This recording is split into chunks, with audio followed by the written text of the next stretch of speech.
बारे में जब से समझ आई है तब से मैं इस मातेश्वरी का जो कुछ हूँ इन्हीं की मेहरबानी से हूँ। बीच में कोरोना काल और ये आया तो हमारी क्या है कि कुछ प्रसादी वगैरह थी।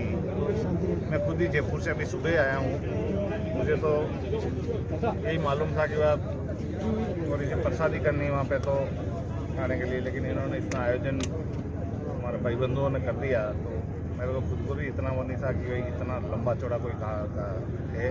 जैसा कि वल्लभनगर विधानसभा उपचुनाव है, तो इसको लेकर इस आयोजन का क्या आपकी ओर से तैयारी है?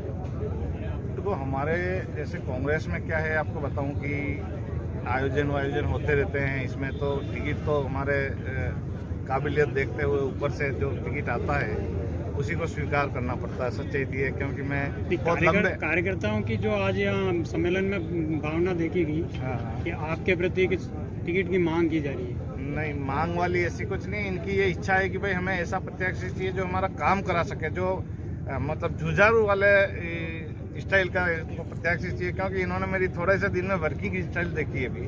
क्योंकि जब तक हमारे एमएलए महोदय थे मैं कभी इस एरिया में ज़्यादा मैंने इंटरफेरेंस किया नहीं, तो ये लोग मेरी कभी स्टाइल को देख ही नहीं पाए। कोई मैं कैसे काम में चलता हूँ, मैंने व्यापार भी किया तो मेरी स्टाइल अलग थी। आपकी भी इच्छा है अगर पार्टी टिकट देती है तो मैं तो शुरू से एनएसयू से मेरे जीवन के करीब मेरे भी 50 साल की उम्र होगी, बाकी काम सब कर लिए हैं। अगर मातेश्वरी को साक्षी रखते हुए कहते हैं कि ईमानदारी से सेवा करने के लिए ही अगर आता हूँ मैं तो ही मैं इस फील्ड में आऊँ, अन्यथा दूसरे इंटेंशन से आता हूँ तो मुझे मातेश्वरी रोक ले। मेरा तो ये कहना है। पार्टी ने अगर कोई टिकट संगठन के हिसाब से तय कर लिया, अगर वल्लभनगर के किसी भी आदमी को दे देंगे तो मैं उसके साथ हूँ, लेकिन ऐसा नहीं होगा कि वल्लभनगर से बाहर से आके किसी को देंगे तो फिर तो उसको स्वीकार कैसे कर लेंगे? बताओ कौन कार्यकर्ता करेगा? वो कार्यकर्ता पहचान हम उसको एरिया में कैसे लेके घूमेंगे, क्या उसका पहचान देंगे, कैसे वो लोग कल उसकी जमानत जब्त हो जाए या तीसरे नंबर पे आवे तो हमारी राजनीति हमेशा की चलेगी।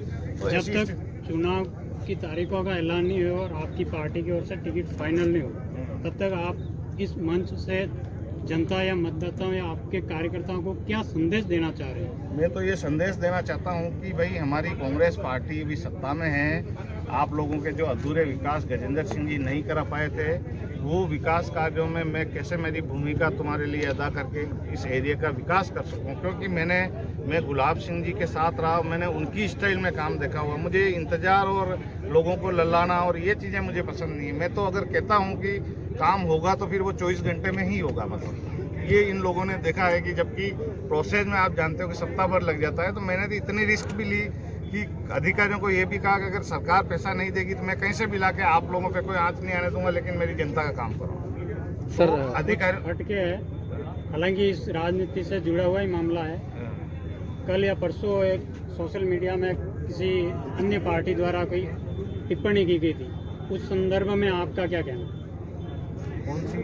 हाँ, उसकी हम निंदा करते हैं। देखो ऐसा है, आदमी जब तक इस संसार में रहता है, जब तक आप उससे किसी भी तरह की कोई लड़ाई करो या किसी के बारे में कोई टिप्पणी करो, वहाँ तक उचित मानता हूँ मैं। लेकिन जो इस दुनिया से चला जाता है और उसके बारे में ऐसी टिप्पणी करना, मैं मानवीय दृष्टिकोण से बहुत ही इसकी निंदा करता हूँ। कैसे भी थे, उन विधायक ने इस जनता की सेवा करी है और वो विधायक इतने खराब नहीं थे जितना ये है।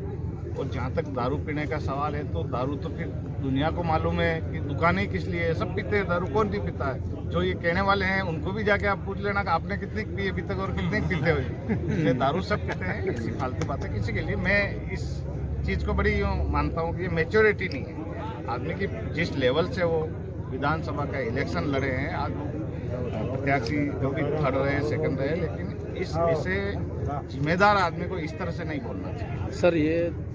सर जयपुर के राजनीतिक गलियारों में ऐसी चर्चा है कि भीम सिंह चुंडावत साहब का वल्लभनगर विधानसभा से टिकट लगभग तय है, तो ये खाली संभावना है? हमारी कांग्रेस पार्टी ऐसी पार्टी है कि टिकट आया हुआ भी वापस चला जाता है। अगर पार्टी को ऊपर सही चीज़ें, यहाँ इंटेलिजेंस की रिपोर्ट जाती है, यहाँ पे के आपको मेरे को पता ही नहीं है, 25 लोग ऐसे घूम रहे होंगे जो ले जाके हर चीज़ को हर बंदे से पूछ के बड़ी बारीकी से यहाँ के टिकट दिए जाते हैं पार्टी के। ऐसा नहीं है कि पार्टी में मतलब कि फाइनल हो गया, कोई किसी की जिम्मेदारी नहीं ले सकता। केवल गहलोत साहब को मालूम है कि टिकट किसको देना है बाकी तो मुझे पता नहीं कि किसको मालूम है, और वो उनका किसको मालूम है, उस ऊपर वाले को ही मालूम है या गहलोत साहब ही जानते हैं इस चीज़ को, इसलिए उनके अलावा कोई